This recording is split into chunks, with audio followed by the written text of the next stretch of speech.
dia a todos e a todas. É um prazer estar aqui com duas pessoas que admiro muito, a professora Maria Eugênia Finkelstein, da PUC São Paulo, e a professora Gabriela Valal, minha colega na PUC-RS. E o tema de hoje é um tema que é muito caro, aliás, às duas. A Maria Eugênia Finkelstein é uma grande pesquisadora em temas envolvendo financiamento, direito societário, startups tem sido um motivo de grande interesse, algo que eu sei não só profissionalmente quanto academicamente. E a professora Gabriela Valal, sobre a temática de financiamento societário, foi objeto de sua tese de doutorado. A professora Maria Eugênia não só tem uma vocação por temas mais inovadores, mas é uma vocação distante. Pelo que eu vejo, desde 2002, quando sua tese de doutorado na USP defendeu sobre, naquela época, aspectos jurídicos do comércio eletrônico. Só para relembrar a quem não tem a clareza dos fatos, mas naquela época as pessoas mal e porcamente tinham celular. Tá? Era uma coisa assim, a internet era uma coisa muito distante e isso já era objeto de pesquisas aprofundadas da professora Maria Eugênia.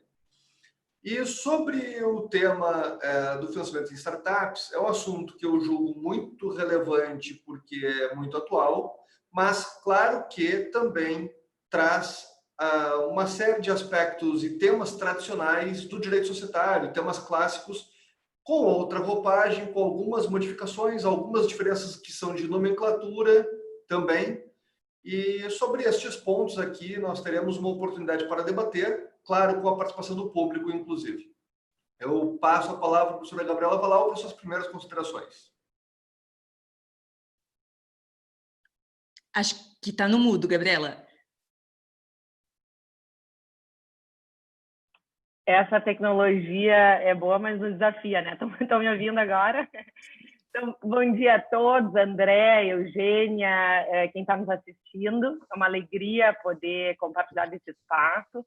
Muito obrigada, André, pela tua generosidade, sempre abrindo aí, seja virtualmente ou pessoalmente, esses momentos, né, esses espaços em que a gente pode discutir alguns temas que são a nós tão caros, como tu comentaste.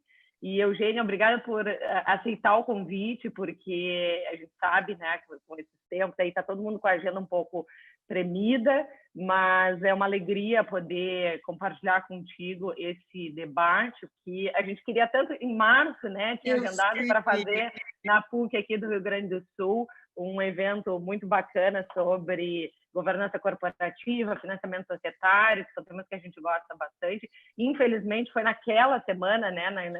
Foi o primeiro dia da quarentena em São Paulo. O primeiro dia da quarentena de março. Não conseguimos nos encontrar fisicamente, aqui estamos, né? Eu acho que a grande lição de todo esse momento que a gente está vivendo é o quanto podemos nos aproximar, mas fica aí também o desejo de que a gente possa muito em breve, né, estar também na PUC aqui do Rio Grande do Sul ou em outros ambientes, compartilhando então esses debates. Como o professor André já adiantou, são temas então com os quais a gente tem assim uma afinidade, uma vontade de debater, e ninguém melhor então que a professora Maria Eugênia para trazer esses aspectos do financiamento societário no caso das startups. Então, para já poder te ouvir... Gabriela? Oi. Não, deu uma travada para mim. Tá. Então, para já poder te ouvir desde logo, acho que seria interessante a gente começar fazendo algumas distinções, porque muito se fala hoje, né, em startups, o quanto elas são inovadoras, se propõem a modelos de negócios em situações, condições de extrema incerteza, quanto elas se voltam para modelos de negócio repetíveis, escaláveis, etc. Mas a primeira pergunta que eu te faço, assim, a gente, em que medida está tratando de algo relativamente novo? Será que os temas que a gente tradicionalmente estuda quando fala do financiamento societário, da corporate finance, será que eles se encaixam no cenário das startups ou não? Ou estamos tratando de algo realmente tão novo assim que a gente precisaria rever todos os nossos modelos, aqueles tradicionais, né, que nós estudamos quando pensamos no direito societário, no financiamento societário? Deixa eu ouvir um pouquinho sobre isso. Obrigada Então, mais uma vez. obrigada, Gabriela. Obrigada, André. Em primeiro lugar, obrigada pelo convite. É uma honra estar aqui com vocês. Eu acho que a gente da PUC, a gente devia se unir mais. A gente devia fazer mais eventos entre PUCs, assim. São tantas e a gente não se vê tanto quanto eu gostaria. Eu estava super animada para ir para Porto Alegre, de verdade. Nossa, só de pensar em comer churrasco, pudim. Vocês sabem que vocês têm essa tradição de pudim? Assim, que absurda. Eu estava animadíssima, mas infelizmente veio essa pandemia e tornou tudo mais difícil. Mas a gente ainda vai se ver, seja em Porto Alegre, seja em São Paulo, tá? Então, obrigada mesmo. Eu acho que é bem legal a gente falar de startup nesse momento em que está todo mundo assim, muito ligado em tecnologia, né? A gente, advogada, não tem esse viés, não tem mesmo. A gente tem dificuldades, eu tenho também, tá? Dificuldade com todos esses novos apps, e fala, e trava, e todos os problemas que dá. Mas a verdade é que essa tecnologia provou para a gente como a gente depende dela, né? Esse momento de pandemia, se não fosse por isso, não estaria vendo ninguém. Não estaria falando assim com ninguém. Quer dizer, tem sido maravilhoso, né? Então, assim, quando você me convidou para falar lá atrás, a gente conversou em janeiro sobre isso. Eu lembro, eu estava na Jordânia quando eu falei com você. Foi assim, quando a gente ainda viajava pelo mundo. Daí eu fiquei super feliz. Daí eu falei assim, mas e se a gente conseguisse falar de startup? Porque tem mecanismos mais específicos de financiamento em startups. E você topou, eu achei muito legal. Quando você me mandou até hoje, vamos abordar esse, aquele tema, eu falei assim, nossa, a Gabriela entende muito disso. Daí eu falei assim, acho que a Gabriela trabalha com isso. Então, vamos lá. O que a gente tem? O que são as startups? Acho que a gente tem que começar por isso, né? As pessoas têm a impressão que startups são pequenas empresas, pequenas e novas empresas, o que não é verdade. Quando a gente fala de startups, a gente está falando de empresas cujo viés é tecnológico, que seja um negócio escalável, recorrente, lucrativo. Ou seja, a palavra aqui é repetível e escalável. Essas são as palavras mais importantes quando a gente conversa sobre startups. Elas têm que poder replicar o seu modelo de forma muito rápida e ter uma escalabilidade de lucros muito rápida. Caso contrário, elas simplesmente não sobrevivem. Então, assim, você estava me perguntando, tem muitas? Tem, a gente tem cerca de 15 mil startups aqui no Brasil. Essa pandemia provou para a gente que o que a gente pensava que ia bombar, não bombou. E o que a gente nem imaginava que ia ser um modelo de negócios realmente importante, acabou sendo. Então, o que eu quero dizer com isso? Quando começou o isolamento, a quarentena, acho que todo mundo pensou que aquelas empresas de entrega e de iFood, Uber Eats, que elas iam, assim, se matar de ganhar dinheiro. Não foi o que aconteceu. Muito pelo contrário. A Uber Eats, não, a iFood está se mantendo, tentando se manter no break-even, assim, ela está tentando pagar as contas, ela retirou um monte de investimento que estavam programados, ela parou até de investir no negócio esperando que a economia melhore.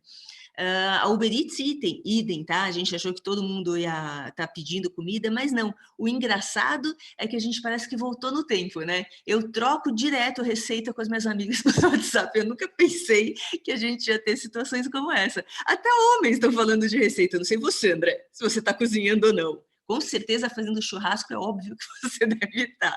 Mas, assim, o que a gente vê é que a gente pensou mesmo que a gente ia ter um modelo de negócio que ia dar certo, que não deu. O que acabou dando certo, ao contrário, foram as agrotechs e as de educação, as edutechs, como a gente chama elas. Ou seja, essas empresas que investiam em tecnologia de educação e as empresas que investiam em tecnologia agrícola, essas realmente se deram muito bem na pandemia. É engraçado pensar como o mundo prático sempre acaba surpreendendo a gente, né? A gente tem uma impressão e realmente ela não se transforma. Então, assim, respondendo a sua pergunta, então a gente tem cerca de 15 mil startups em operação hoje no Brasil. Normalmente 54% delas não passam do segundo ano de operação. Então, a gente tem uma fatalidade muito grande nesse mundo das startups. E é por isso mesmo, Gabriela, que a gente tem modelos de financiamento que não é que não são usados nos negócios tradicionais, não é isso, mas eles acabam sendo muito mais adequados para startups, mesmo em virtude dessa taxa de fatalidade imensa que elas têm. Tá, então, não sei se eu te respondi, a gente tem modelos próprios, tá? Então, eu posso até começar a te falar dos modelos, mas, enfim, acho que talvez a gente deixe isso um pouquinho mais para frente. Vamos deixar o André falar e ele já se justifica se está cozinhando ou não aí na quarentena. Me conta, André. Eu sei que fazendo churrasco você deve estar. Confesso que não era a pergunta para a qual eu estava preparado. Mas nos últimos tempos, só para tentar contextualizar aqui para quem não conhece a rotina, eu estou com um filho de 6 meses em casa e um filho de 4 anos. Na verdade, se eu conseguir dormir ou almoçar, eu já estou fazendo grandes feitos, né? Eu estou realizado em poder me alimentar. Aí, se eu vou conseguir eventualmente cozinhar, que não é uma grande habilidade, ou fazer churrasco, que é um pouco mais a minha habilidade, mas ainda assim um pouco distante, não tem sido muito fácil. Tem sido dias bastante tumultuados. E, obviamente, mais as demandas profissionais que, embora todas as restrições da pandemia impostas, tem uma série de demandas que precisam ser atendidas. Então, tem sido dias muito complicados. Mais as acadêmicas, né? O mundo não parou no mundo acadêmico também. Pelo contrário, o mundo acadêmico ele acelerou, né? A gente nota pelo número de vídeos, é verdade, o mundo acadêmico acelerou bastante. Essas aulas online, e eu sempre troco ideia com vocês, né? Sobre como fazer avaliação, como o mundo online mudou muito a nossa cara. Sim, a gente tem debatido bastante naquele grupo Ensinar Direito Comercial, tem sido muito proveitoso também. Tem sido um debate nacional bastante rico. Muito, muito legal. Então, só por aí a gente nota que quem realmente se deu bem na pandemia foram as edutechs, foram mesmo, aquelas empresas que estavam investindo em treinamento online, ensino online, elas realmente se deram muito bem na pandemia, porque ninguém estava preparado para isso. As PUCs se prepararam todas juntas, né? Elas foram lá e compraram o Teams e todo mundo está ensinando no mesmo modelo. Mas a verdade é que cada escola, cada universidade tem a sua plataforma, então a gente notou um florescimento muito grande desse setor, com uma necessidade de instrumentos de financiamento muito específicos, Gabriela. Então, assim, a gente tem tido demanda acadêmica imensa. Agora, a demanda profissional, normalmente a minha, pelo menos, tem sido disso. Como financiar, como fazer isso, como eu consigo linhas de crédito. Para mim, isso tem acontecido bastante. É a preocupação de quase todo mundo, né, na pandemia. Os negócios tradicionais, por exemplo, restaurantes, aqui em São Paulo, se estima que sofreram uma redução de 97% no seu faturamento. As empresas de vestuário, enfim, lojas, atacadistas, varejistas, 92%. Construção civil, material de construção civil, acho que sofreu redução de 60%, e por aí vai, as reduções são absurdas, né? Mas o nosso mundo acadêmico é engraçado, acho que foi uma das poucas coisas que conseguiu manter a rotina. O seu filho de 4 anos deve estar fazendo pelo menos aula ou não está? Teoricamente, a escolinha, ela manda umas tarefas para fazer. O problema Dos é que pais. tem casa também disponível para fazer as tarefas. Não é nada simples nessa fase, eles não são autodidatas, é uma fase um pouco difícil. Muito difícil. Mas não vou reclamar, porque tem fases mais difíceis, acredito, do que 4 anos.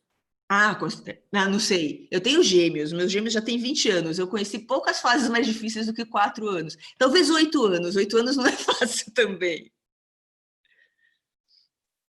Enfim, aproveitando aqui, você já fez uma referência sobre startup não ser necessariamente uma pequena empresa e assim por diante, o que é um fato. Realmente esse conceito ele acaba se verificando na prática.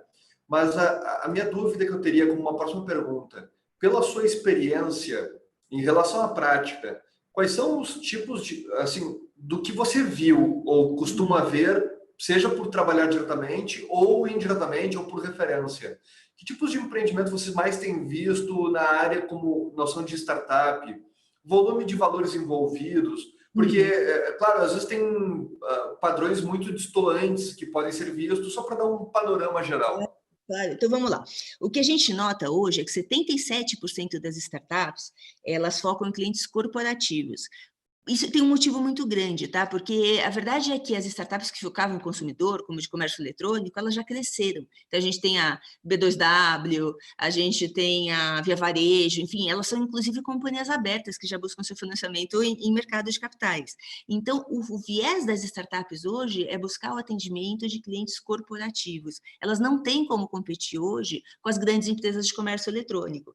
O que a gente nota é que dessas empresas, então 77% focando em clientes corporativos, 45% delas participam normalmente em processos de aceleradoras ou incubadoras, vamos falar delas daqui a pouco. A gente tem que ser, esses dados são todos da associação, tá? Das startups, depois eu até te passo. 41% das startups, elas estão buscando escalar o seu negócio. O que é escalar? Isso acho que é uma coisa importante da gente entender. Escalar o negócio é você poder repetir a sua estratégia em vários locais e ganhar clientes com muita rapidez. É esse o conceito de escalabilidade que a gente discute quando fala de startups. E daí você pergunta de valores. Na verdade, a gente tem que quase 70% das startups do Brasil hoje tem um faturamento abaixo de 50 mil reais, faturamento anual, tá? Estou falando assim, faturamento baixíssimo. É claro que a gente nota que algumas áreas existem investimentos muito maiores. Então, vamos pegar a área das fintechs, que são aquelas empresas de financial technology, ou seja, que buscam novas soluções de meios de pagamento, de cryptocurrencies, de seguros. Essas, por exemplo, só no primeiro semestre de 2019, a última informação que eu tive, tá? Elas captaram investimentos de 2,5 bilhões de reais, é muito dinheiro. Mas, claro, a gente está falando de uma área muito específica em que a gente tem cerca de 700 fintechs no Brasil, são poucas ainda, tá? Imagina, no universo de 15 mil startups, a gente tem 700 na área de financial technology e essas são as que mais captam dinheiro, claro, porque elas mexem com dinheiro, né? Então, o que a gente nota? Acho que até pegando o gancho da pergunta inicial da Gabriela, se as startups são pequenas empresas. Não, as startups são empresas que criam novas tecnologias. A gente nota que, por exemplo, o Banco Itaú, que é um gigante, ele tem muita dificuldade em criar novas tecnologias, porque ele tem todo um compliance, milhares de funcionários, tem que pagar suas despesas altíssimas, tem que investir em negócios já estabelecidos como agências bancárias, que é um negócio muito demandante. Ele nem tem tempo, vamos colocar, não é nem tem tempo, ele nem conseguiria criar novas soluções, tendo que manter uma estrutura gigantesca como a que ele tem. Então, o que a gente vê? Que os bancos, eles mesmos, como é o caso do Itaú, como é o caso do Bradesco, eles acabam tendo empresas que eles acreditam que vão ter boas soluções e eles colocam elas em aceleradoras próprias. Então, aqui em São Paulo, o Itaú tem uma aceleradora que se chama Cubo. E daí ela pega as principais empresas que ele acha que pode ser que sejam repetíveis, escaláveis e até que ajudem nos negócios do Itaú e joga lá na sua aceleradora. O Bradesco tem a Habitat, faz a mesma coisa. Então, ele pega empresas que ele acha que vai criar boas soluções, joga na sua aceleradora e se ela realmente criar boas soluções, ele pode ser investidor nelas ou pode até comprar o controle dessas startups. Então, a gente vê que nessa área de fintechs existe um investimento muito alto. Agora, nas demais áreas, a gente tem as fintechs brigando, assim, a briga de foice, né? Para brigar por um faturamento até razoavelmente pequeno. Mas algumas delas se transformam, algumas delas viram gigantes mesmo. É o caso da Log, né? A Log é uma startup que virou um unicórnio e hoje ela vale mais de R$1 bilhão. Hoje não sei, né? Hoje os valores são tão complicados, mas... Hoje tudo mudou, tudo está mudando.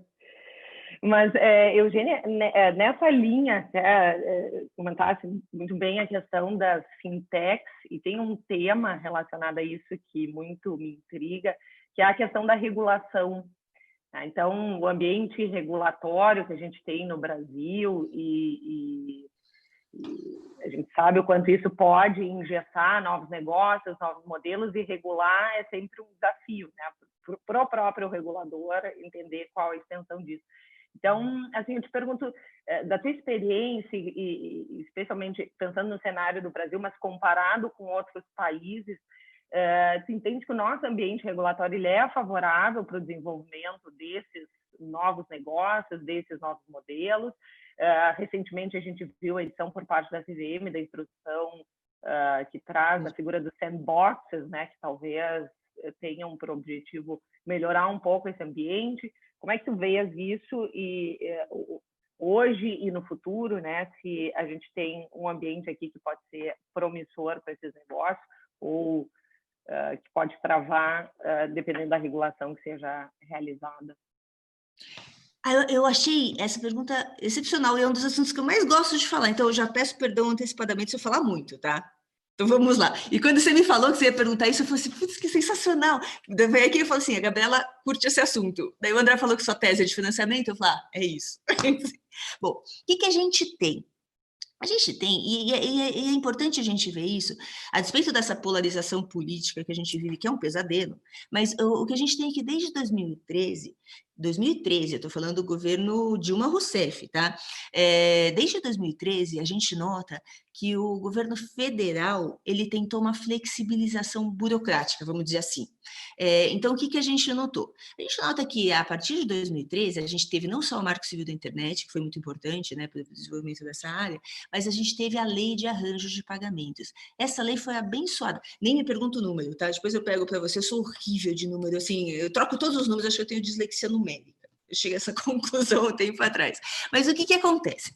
A lei de arranjo de pagamento, já em 2013, ela liberou uma série de atividades dos registros burocráticos junto ao Banco Central. E foi isso que deu margem ao crescimento das fintechs no Brasil. O Brasil entrou atrasado? Muito atrasado. Se a gente pegar a primeira fintech que se tem notícia, que chama M-Pesa, uma empresa queniana, é fantástica a história dela. Depois eu mando no grupinho que a gente fez desse evento um videozinho sobre a M-Pesa. A M-Pesa, em 2008, no Quênia, resolveu um problema muito importante. No Quênia, eles não tinham, a gente tinha 71% da população era desbancarizada. E quando as pessoas mudaram para as áreas urbanas, e foi pesadíssima essa mudança, tá? O que a gente teve é que a população rural não tinha acesso a dinheiro. E daí o que aconteceu? As pessoas faziam aquela coisa de antigamente, que não é do tempo de vocês, que vocês são mais novos do que eu, tá? Mas eles iam até a rodoviária com envelopinho, chegava no motorista do ônibus, quando você chegar na cidade X, fulano vai vir buscar esse envelope com você. E o motorista de ônibus dava o envelope. Eu usei muito isso, a minha família do interior. Então eu ia na rodoviária e mandava envelopinhos para os meus primos de presente, para a tia. Bom, mas enfim, no Quênia isso gerou um problema que já foi gerado no Brasil também, tá? Muitos assaltos a ônibus. E daí as companhias de ônibus proibiram os motoristas a fazer esse tipo de transporte, porque eles acabavam tendo que responder. O que aconteceu? A M-Pesa, em 2008, surgiu e possibilitou que fossem feitas transferências bancárias por meio da conta telefônica. Então, dava um crédito na conta telefônica de alguém por meio de um app de celular, que era da Africacom, que era a maior empresa de celular do Quênia, e daí ela fazia transferências monetárias por meio de conta de telefone. E daí as pessoas, como a mesma coisa no Brasil, a gente tem 213 milhões de habitantes e quase 270 milhões de linhas celulares, né? A gente pode não ter acesso a linhas bancárias, mas todo mundo tem acesso a linhas telefônicas. E daí o M-Pesa começou a transferir, veja bem, em 2014, chega de cerca de 2/3 do PIB do Quênia eram transferidos por meio dessa fintech. Bom, e o Brasil nada. Então, eu estou falando de 2008. Na China, a gente tem um app fantástico que chama WeChat, todo mundo já ouviu falar. Depois eu mando outro vídeo, eu adoro videozinhos, tá? Eu mando para vocês o vídeo do WeChat, que faz a mesma coisa, ela faz transferências, na verdade, por meio do que a gente chama hoje de WhatsApp, né? Mas eles têm o WhatsApp deles, eles fazem por meio do WeChat e faziam transferência bancária desde 2010. E o Brasil nada, a gente não tinha regulação, tudo tinha que passar pelo Banco Central. Então veio essa lei de arranjo de pagamentos de 2013 e possibilitou a liberação burocrática de várias empresas. Esse foi o motivo do surgimento das fintechs no Brasil. Uma lei bem feita, que desregulamentou o setor, permitiu algumas exceções quanto ao faturamento, quanto a determinadas áreas, isentou elas de todos os registros burocráticos e pesadíssimos junto ao Banco Central. A partir daí foi só alegria, tá? Foi tão certa essa medida, essa lei de arranjo de pagamentos, que a gente começou a ter vários movimentos de liberação burocrática. De novo, 2016, agora a gente já está no governo Temer. A gente teve a lei do investidor anjo. Eu sei que a Gabriela não gosta muito dela, mas eu acho essa lei fantástica. Por quê? Porque a lei do investidor anjo, ela é um dos motivos das críticas dela. Ela é uma lei à frente do seu tempo, ela é uma lei protetiva do investidor. Então, na verdade, o investidor anjo que investe em startups, ele não tem responsabilidades, inclusive com um artigo específico falando que ele não, por desconsideração da personalidade jurídica, não poderia se chegar ao patrimônio do investidor anjo. Não foi muito usada, não foi mesmo. Tá? Por quê? Porque a lei de 2016, o governo Temer foi aquele governo truncadíssimo, depois a gente teve o Circuit Breaker de 2016, depois foi um ano dificílimo, né? Desnecessário dizer, mas você vê que a gente foi mudando o viés governamental e as leis facilitando a burocracia foram se mantendo. A partir de então, a gente teve em 2017, a CVM regulamentou uma coisa maravilhosa, que acho que a gente devia falar especificamente disso, talvez mais para frente, Gabriela, que foi o Equity Crowdfunding, a instrução CVM número 588 de 2017, que regulamentou a possibilidade de empresas que têm um faturamento menor de 10 milhões de reais de recorrerem ao mercado de capitais, vamos dizer assim, o mercado de capitais entre aspas, porque não é a bolsa de valores, não, a gente tem que recorrer a uma plataforma de equity crowdfunding, apresentar o nosso projeto e pessoas que se interessem vão lá e vão fazer o investimento nessas empresas, inclusive trocando por participação. Então, é um mercado de capitais, mas é um mercado de capitais muito restritos. O interessante é que ele se aplica não só às sociedades anônimas, também à limitada, à sociedade de conta de participação, pode ter investimento mediante mútuos conversíveis, que é uma outra forma de captação. Depois de 2017, a gente teve já em 2018 a resolução CVM número 4658 de 2018. Dela regulamentou o Financial Crowdfunding. Tem sido uma bênção nesse momento de pandemia que os negócios estão quebrando, porque ele possibilita que as empresas tenham acesso a linhas de crédito a juros menores. Então, assim, o governo não conseguiu, falhou muito, na verdade. Se o governo Bolsonaro foi muito ágil quanto ao Corona Voucher, como a gente costuma chamar, os R$600 lá para informais e pessoas físicas, na verdade, ele não conseguiu vencer a barreira dos financiamentos bancários. Os financiamentos bancários, as linhas de crédito ao microempreendedor, a restaurantes, eu não sei aí em Porto Alegre, mas aqui em São Paulo empregam milhões de pessoas, bares, restaurantes, hotéis, milhões de pessoas sem acesso a linhas de financiamento. E daí o Financial Crowdfunding conseguiu suprir essa demanda de pequenos, vamos chamar eles de microcréditos, tá? A gente não está falando de créditos muito restritos, mas que naquela hora do aperto ajuda muito, e as taxas de juros são muito menores que as bancárias. E daí, foi evoluindo, não crescendo, a gente teve também em 2018 a regulamentação dos fundos de investimento, que é o que a gente costuma chamar assim, colocar na mesma bacia do que a gente chama de venture capital, mas são vários tipos diferentes de fundos.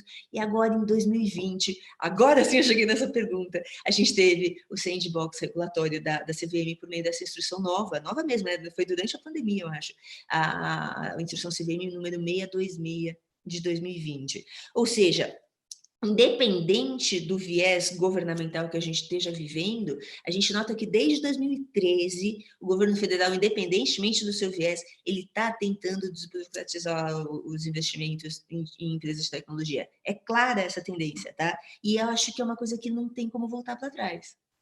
Porque a gente nota que linha de esquerda, linha de direita, linha de centro, seja o que for, a verdade, a gente tem notado uma tendência muito grande de desburocratizar esse tipo de investimento, porque é muito importante, né? Eu estava falando com uma... Ultimamente eu só aceito o convite para falar desse assunto, tá, Gabriela?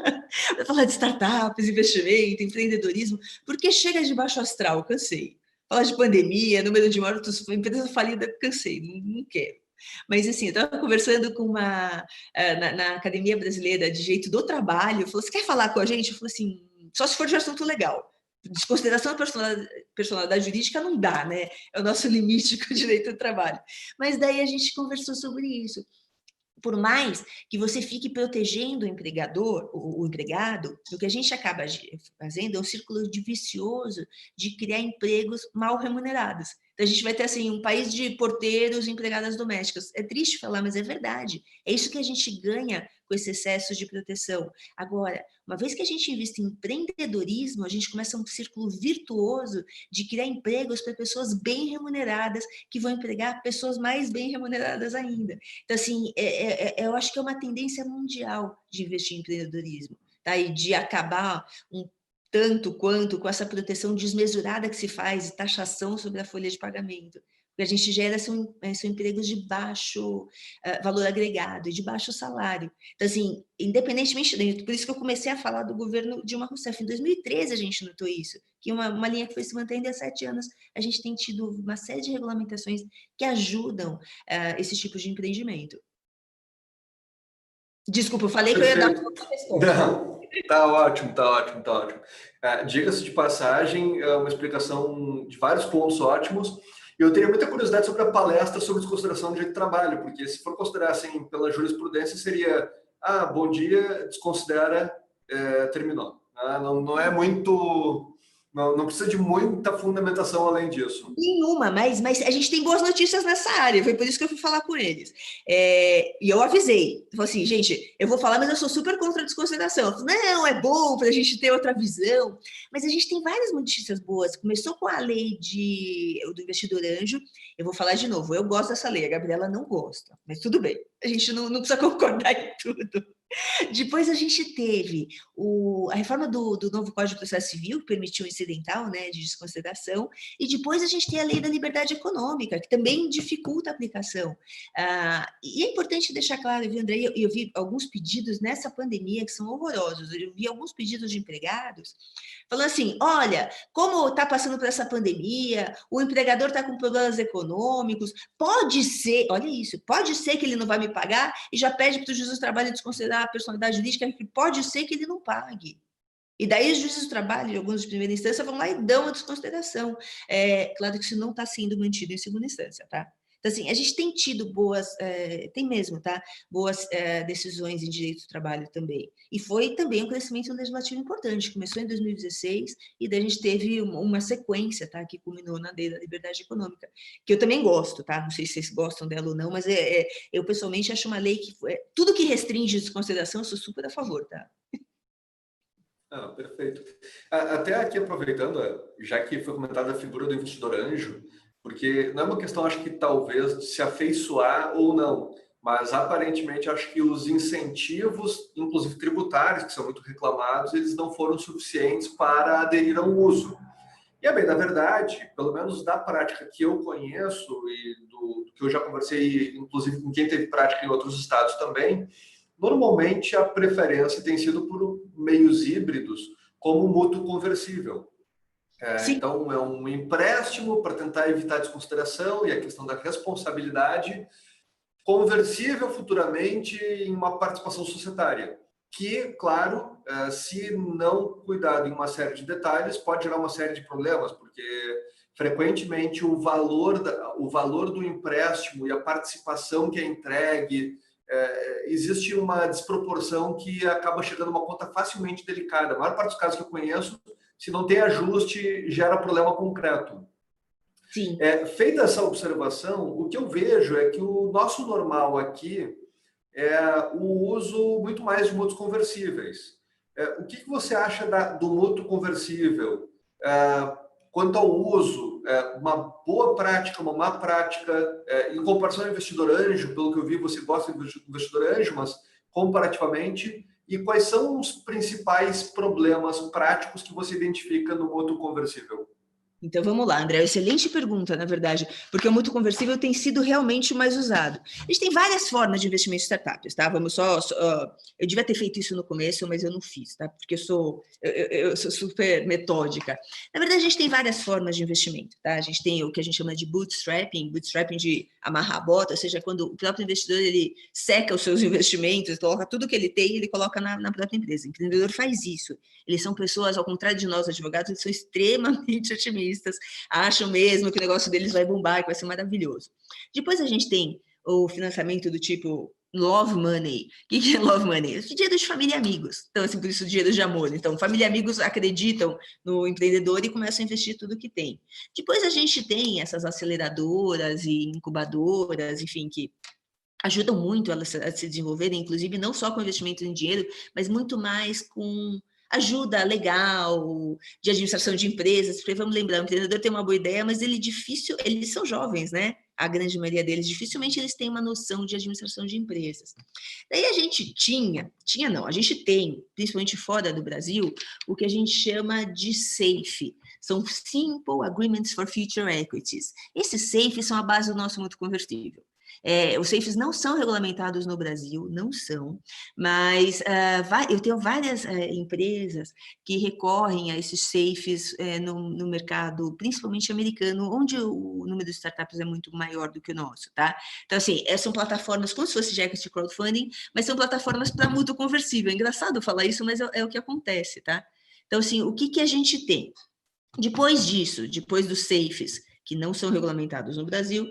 A gente tem os equity crowdfundings, que é essa instrução CVM 588, o investidor anjo, que é a lei, lei complementar número 155, eu tenho todas anotadas porque eu sou péssima de números de lei, tá? Depois a gente tem a regulamentação da instrução CVM, os fundos, os fundos de venture capital, instrução CVM 578, e daí, acho que vamos colocar assim, a parte que a gente mais usa são, sem dúvida, os mútuos conversíveis. Eu gosto deles? Gosto. Eu acho eles super legais, já usei várias vezes, mas eu tenho algumas questões sobre o mútuo conversível. Então, o que é um mútuo conversível? Você faz um contrato de empréstimo. Como você faz um contrato de empréstimo, então você não aparece no quadro de investidores, então, possivelmente, você estaria, vamos dizer assim, libertado dos grilhões da desconsideração da personalidade jurídica. É por isso que os empresários gostam. Eles acham isso super legal, porque falam assim, como eu não apareço no quadro de capital, eu posso converter a qualquer momento, se começar a ter um monte de execução, eu simplesmente não exerço a conversibilidade, e se o negócio for super bom, eu converto o meu mútuo em investimento numa taxa, numa ratio, numa proporção que já está pré-estipulada no mútuo conversível. Tem alguns problemas quanto a isso, tá? E talvez o principal problema do mútuo conversível seja você não consta do quadro societário. Quando eu quiser converter, eu necessariamente vou precisar que o entendedor assine a alteração no contrato social. Se ele não fizer isso, eu vou ter que recorrer ao Poder Judiciário. Essa é a grande falha do mútuo conversível. É o que eu sempre coloco, e é uma falha grande, é uma falha imensa, porque a gente está falando, na grande maioria das vezes, de sociedades limitadas ou pior, de sociedades em conta de participação que nem foram ainda, que nem têm personalidade jurídica. Então, assim, é por isso que ultimamente eu mudei. Eu resolvi que eu faço assim, eu coloco a pessoa como investidor anjo, daí a gente tem um limite, o investidor anjo só pode ter até 50% dos lucros, e eu sei que o investidor ele quer muito mais do que 50% dos lucros. Então, assim, eu normalmente coloco ele no quadro como investidor anjo, coloco que qualquer deliberação só pode ser feita com 100% do capital social e depois eu faço mútuos conversíveis. Assim, eu agreguei as duas formas de investimento, para mim, dos meus casos, tem funcionado bem melhor, tá? Porque eu já tive vários casos em que entendedores brigaram, como é normal, né? Porque relação societária é que nem relação de casamento. Quando dá briga, as pessoas simplesmente não são razoáveis. E daí o empreendedor se recusa a assinar a alteração contratual, se recusa a deixar o investidor que fez o mútuo conversível ingressar no quadro societário, e a gente tem que recorrer para o Poder Judiciário. E daí, você começa a ter que explicar para o juiz o que é mútuo conversível. Graças a Deus, aqui em São Paulo, a gente tem câmara especializada em direito empresarial, ajudou muito, na verdade, mas quando não tem, nossa, é tão difícil explicar para um juiz de uma cidadezinha pequena, e eu trabalho muito com agronegócios, então eu trabalho muito com essas agrotechs. Então, assim, para você entrar explicar para um juiz de comarca única, o que é o mútuo conversível, por que ele tem que suprir a vontade, por que ele tem que dar uma ordem para a junta para registrar, não é que é impossível, pelo amor de Deus, os juízes, claro, estão super preparados, mas acaba sendo tão tormentoso que eu tenho preferido realmente usar hibridamente, tá? Como investidor anjo, e daí, para conseguir uma participação maior que 50%, se for o caso, fazer mútuos conversíveis. Eu prefiro fazer assim do que deixar a empresa totalmente na mão do empreendedor, que é o que acontece com o mútuo conversível. Mas, eu vou falar de novo, o mútuo conversível cresceu tanto no Brasil em virtude, mais uma vez, da aplicação indiscriminada da desconsideração da personalidade jurídica. Eu tenho isso como certo. É por isso que ele cresceu tanto, porque ele não é o melhor instrumento. É que ele resolve um problema que, assim, um bode na sala que é tão grande, que é a teoria da desconsideração, que ele acabou crescendo indiscriminadamente. E a lei do investidor anjo acabou não sendo usada. Eu também computo a isso, não só essa limitação de 50%, né, de distribuição dos lucros, mas também o momento que ela foi promulgada, né, 2016, vocês devem se lembrar, foi um outro ano, assim, que a gente estava totalmente, estava todo mundo completamente negativo, ninguém acreditava no país, a Bolsa chegou a 40 mil pontos, quer dizer, foi um ano muito ruim. Então, acho que foi um ano ruim de tentar criar uma nova figura de investimento, talvez tenha sido isso. Muito bom. E como é importante a gente saber trabalhar com o arcabouço legal que nós temos e também e a gente vê que esses novos instrumentos eles vão surgindo e a gente vai adaptando, né? Só para fins de esclarecimento, não é que eu desgoste da lei, mas eu acho assim, totalmente alinhada. Não, mas eu estou totalmente alinhada contigo nesse sentido, que a gente precisa entender, até voltando para aquilo que a gente estava falando antes, né, dos desafios da regulação. A gente tem um quadro normativo, só que as coisas muitas vezes vão, o mercado ele vai, né, avançando e ele vai se desenvolvendo de forma que a gente precisa também encontrar esses outros instrumentos que às vezes são muito mais fonte da autonomia que as partes têm, mas sempre com esse olhar e esse cuidado para não esbarrar, né, na regulação que a gente tem. E a propósito disso, inclusive eu queria voltar um pouquinho, se a gente pudesse, no tema do equity crowdfunding, que eu acho que vem muito nessa linha, né? Até a edição da instrução da CVM sobre o tema, a gente tinha uma preocupação muito grande, porque é um modelo completamente novo, por um lado, né, do ponto de vista do arranjo econômico, da forma de distribuição, etc., mas se a gente voltasse lá para a dicção do artigo 2º da Lei do Mercado de Capitais, a definição de valor mobiliário, estava lá, né? Quer dizer, a gente pode dar outro nome, é bonito chamar de crowdfunding, equity crowdfunding, etc., mas não deixa de ser uma oferta pública, né, de um título de investimento, com aquelas características todas que a gente sabe, especialmente com as mudanças do início dos anos 2000, para aquela ampliação do conceito de valor mobiliário no artigo 2º da Lei 6385, tinha uma preocupação muito grande, né, inclusive, sabe, não só na esfera administrativa, civil, mas até na esfera penal, pela distribuição de títulos que poderiam ser considerados valores mobiliários sem o devido registro. Caso horroroso da Fazenda Boi Gordo, lembra? Isso, exatamente. E aí então ficou um pouco assim, mas aí surgiu esse modelo que se propõe a algo, vamos dizer assim, off-road. Se a gente vai chamar de mercado de capitais, talvez o mercado de capitais 2.0, não o mercado de capitais tradicional. E aí eu queria te ouvir um pouquinho sobre isso, assim, como é que você entende essa fronteira entre a distribuição tradicional de valores mobiliários e aquilo que se propõe no modelo de crowdfunding? A gente está falando mesmo a natureza é a mesma ou é algo completamente diferente? Deve sim ser, né, sujeitado a uma racionalidade diferente? O que a gente está tratando aqui? Como é que você vê isso? Então vamos lá, Gabriela. Você tem o dom de fazer essas perguntas, né? Não, é só que realmente acho que são temas instigantes. Não, temas super respostas prontas, né? A pergunta é muito mais, ela é genuína, né? Realmente são inquietações que a gente tem. Sim, é uma inquietação super legal, super importante mesmo. O que a gente notava? Existe o artigo 2º da Lei 6385, que regulamenta os valores mobiliários, ele foi lá em 2003 e ele deu uma abertura, deu mesmo, tá? A gente nota que isso tem muito a ver, e é engraçado isso, né? Mas isso teve muito a ver com a linha do governo, desculpa, de 2001 a mudança, com a linha do governo Fernando Henrique Cardoso, ele quis realmente fortalecer o mercado de capitais, fez mudança na Lei 6385, 6404, então assim, o que a gente nota? A gente nota que o governo quis muito fortalecer o mercado de capitais. No entanto, e é uma coisa que ninguém fala, mas até André e Gabriela foi muito legal isso, do nosso grupo lá do Ensinar, que as pessoas começaram a falar de crédito agrícola e de títulos de crédito agrícolas, e que devia colocar títulos agrícolas no currículo de títulos de crédito, e eu falei assim, putz, devia mesmo, eu falei, foi lá, estou na pandemia, deixa eu estudar títulos agrícolas.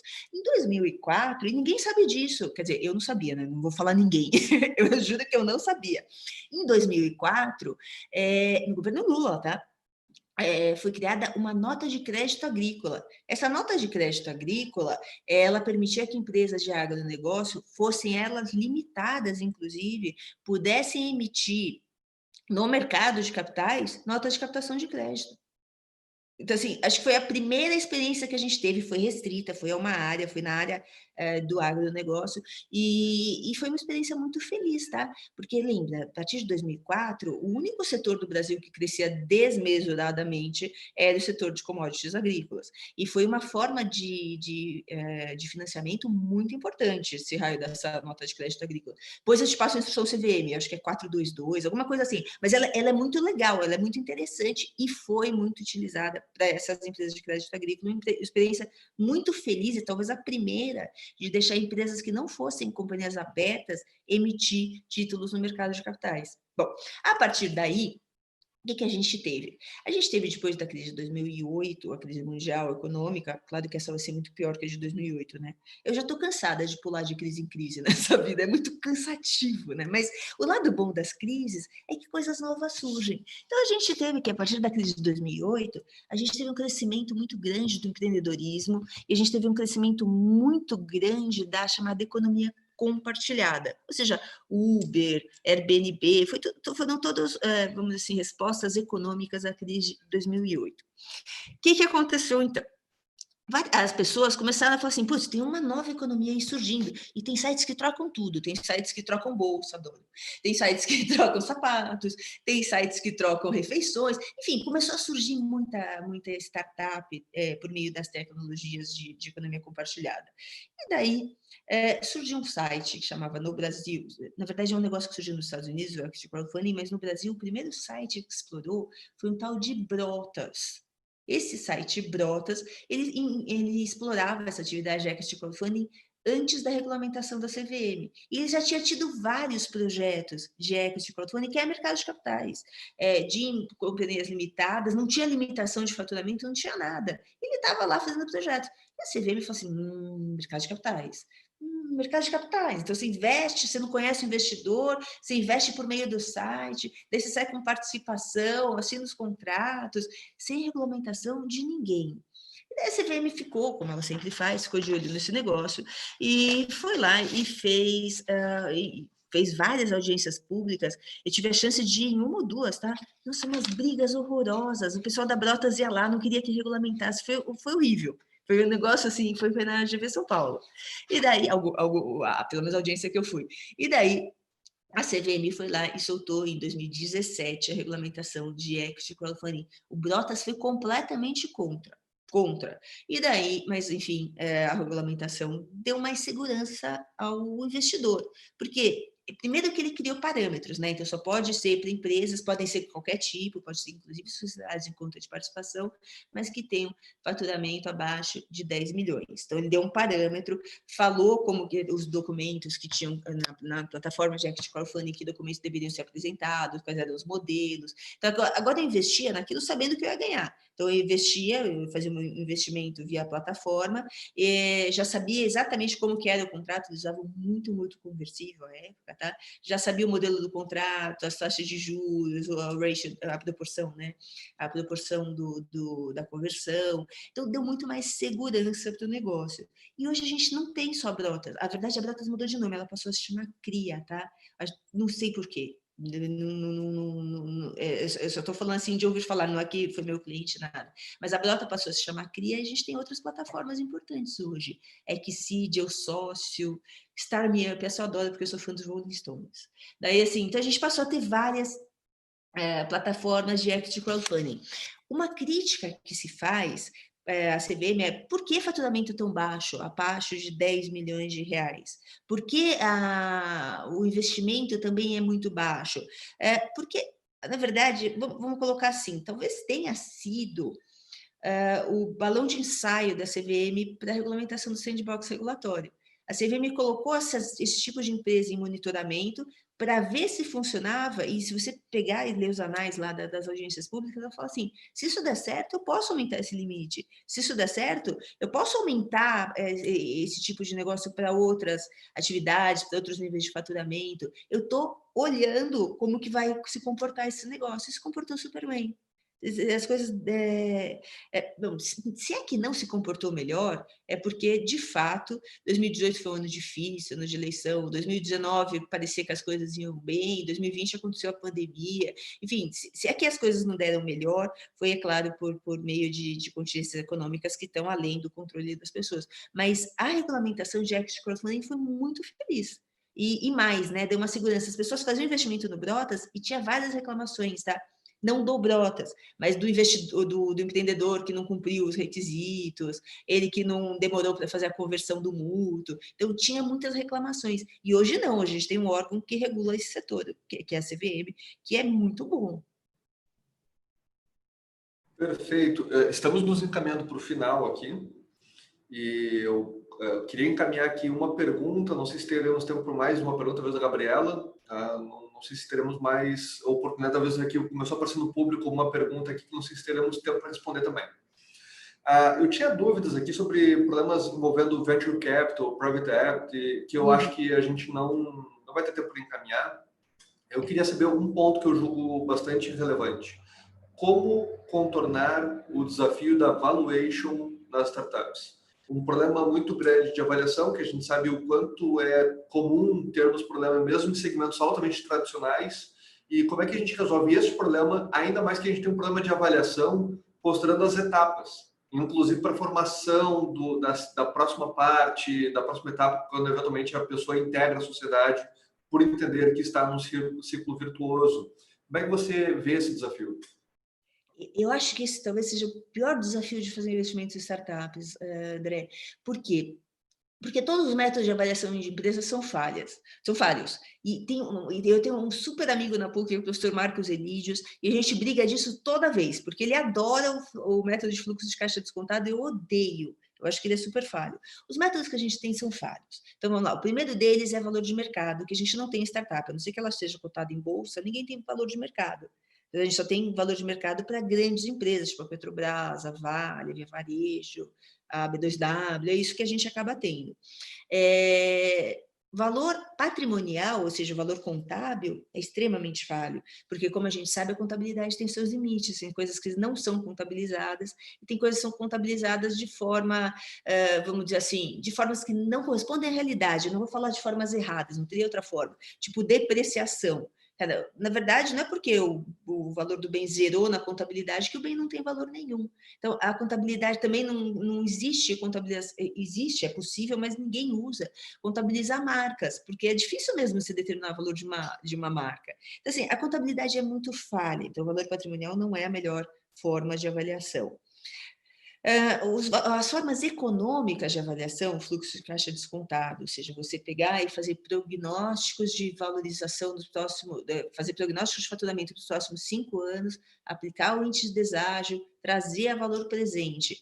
Bom, para isso, a gente deveria ter uma bola de cristal, né? Porque imagina que quem fez um prognóstico que 2020 ia ser um ano super bom e de repente veio uma pandemia, obviamente errou no seu prognóstico. Eu costumo brincar com os meus alunos, e aí que eu brigo com o professor Marcos Elídios, que eu adoro o tarô, acho o máximo, arcanos maiores, arcanos menores, lê, coloca naquelas formatos as cartas, mas veja bem, é um exercício de futurologia, tem método naquilo. Tá? Tem como você interpretar as cartas, existe um método, não quer dizer que dá certo. A mesma forma, fluxo de caixa descontado. Eu vou fazer prognóstico de faturamento dos próximos 5 anos e vou trazer valor presente. Existe um método matemático dificílimo para fazer isso, mas veja, você não vai acertar.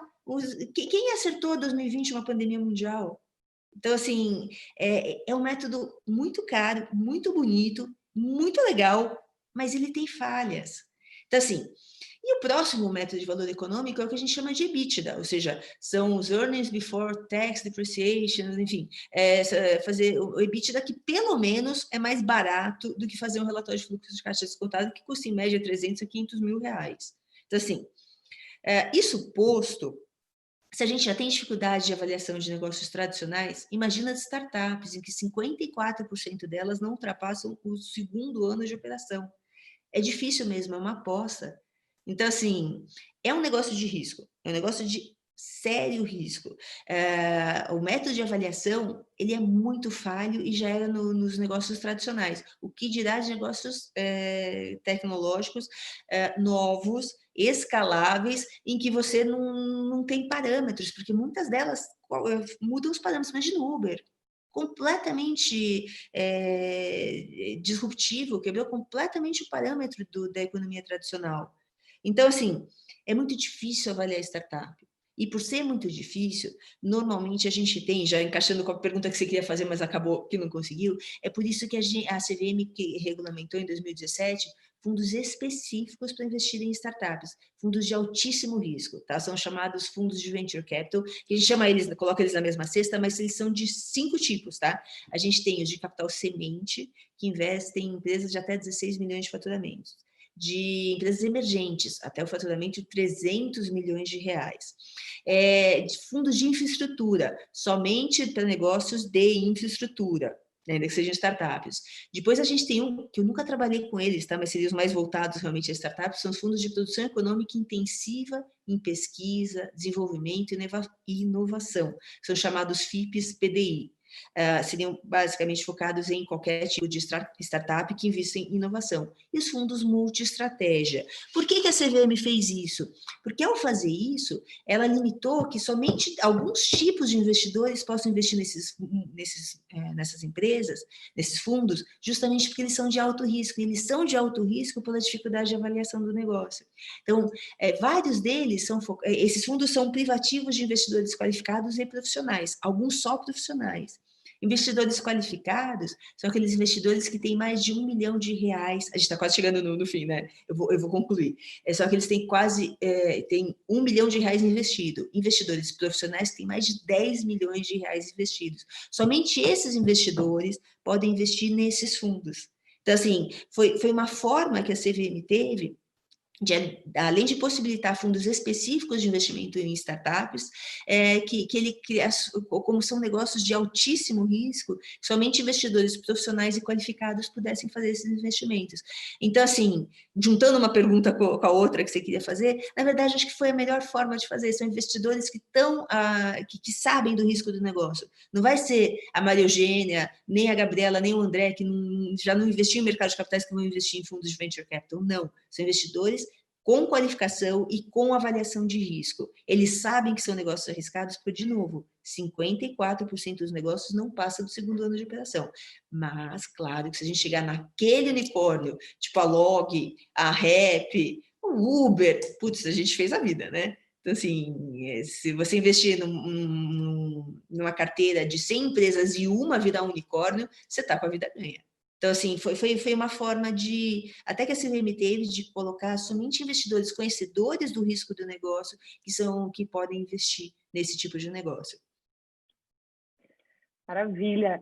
Eu sei que a gente está se encaminhando para o final, mas, professora Andréa, me permitir só uma última consideração ou provocação aqui. A gente vê o quanto esse tema é vivo e que precisa estar em constante atualização. A gente recebeu, inclusive, aqui uma pergunta do Renan Boccaccio sobre a possibilidade de uma reestruturação da instrução CVM sobre crowdfunding para prever o mercado secundário, que é algo que ainda não se trabalha especificamente, ou pelo menos a gente não tem regulado, no caso do crowdfunding, e outras tantas mudanças que a gente sabe que vão ser necessárias. Acho que tudo que a gente está conversando aqui, talvez daqui a um pouco mais já tenha um novo panorama, então tudo isso precisa constantemente ser pensado e repensado. A minha última pergunta hoje, né, claro, permanece aqui várias inquietações e já deixo registrado o meu desejo de que a gente possa ter outros debates na sequência, mas para a gente poder encaminhar um encerramento aqui desse nosso webinar, se tivesse hoje, Eugênia, na mão a caneta do regulador e pudesse promover algum tipo de mudança, algum tipo de reestruturação no nosso quadro normativo, teria algum em específico que tu realizaria? Olha, Gabriela, eu acho que a gente está num crescendo. Como eu falei, desde 2013, a gente está num crescendo de desburocratização, de facilitação de ambientes de negócio, independentemente da linha governamental, polarizada ou não, que a gente viva. A gente nota que desde 2013 a gente passou por governos de esquerda, de centro, agora de direita, a gente nota uma tendência de desburocratização, limitação, de facilitação da vida do investidor, mas talvez o que eu fizesse seja facilitar ainda mais as fintechs. E a gente teve uma notícia ontem, super legal, que o Facebook ia começar a usar a plataforma WhatsApp para fazer pagamento, como se a gente fizesse um WeChat. Maravilhoso! Meu, hoje em dia, que a gente tem medo de pegar em nota de papel, fazer todas as transferências eletrônicas, seria perfeito e maravilhoso. Não só para fins de evitar a emissão de papel moeda, disseminação de doenças, enfim, seja o que for, mas principalmente, se a gente investisse mais em pagamentos digitais, a gente ia diminuir a corrupção e a gente ia diminuir a sonegação. Então, qualquer legislação que eu fizesse hoje seria para isso. Ou seja, para que a gente possibilitasse uma migração para um ambiente em que todas as transações econômicas fossem digitais. Acho que seria muito bom para evitar corrupção. A gente nunca mais achar um apartamento com sei lá quantos milhões de reais em notas. Seria lindo, né? Porque aquilo me dá um desgosto quando eu penso até hoje. Mas, inclusive do ponto de vista fiscal, seria bom, porque se as transações fossem todas digitais, a gente não ia ter sonegação. Então, assim, se eu pudesse facilitar uma área, eu facilitaria essa, sem dúvida alguma, tá? O Banco Central é muito... E ele conduz muito bem, claro, a gente tem grupos super poderosos de bancos, mas eu facilitaria a entrada de novos players no mercado financeiro e a possibilidade de fazer mais, de utilização maior ainda de pagamentos digitais. Perfeito, Maria Eugênia, Gabriela, foi um prazer ter participado deste bate-papo, esse debate, bastante breve, claro, mas bastante rico ao mesmo tempo. Eu fico mais uma vez aqui feliz com a disponibilidade de auxílio de ambas, duas especialistas na matéria, e ao mesmo tempo também do público que está nos assistindo, está participando, e claro, este vídeo ficará à disposição para consulta posterior também. Mais uma vez, muito obrigado. Eu que agradeço a vocês pela oportunidade. Obrigada mesmo, André, Gabriela. Um prazer. Obrigada, Eugênia. Obrigada, André. Obrigada. Perfeito. Tá certo. Um abraço. Tchau. Tchau. A gente se vê pessoalmente. Isso. Exato. Sem dúvida. Isso aí. Tchau. Tchau.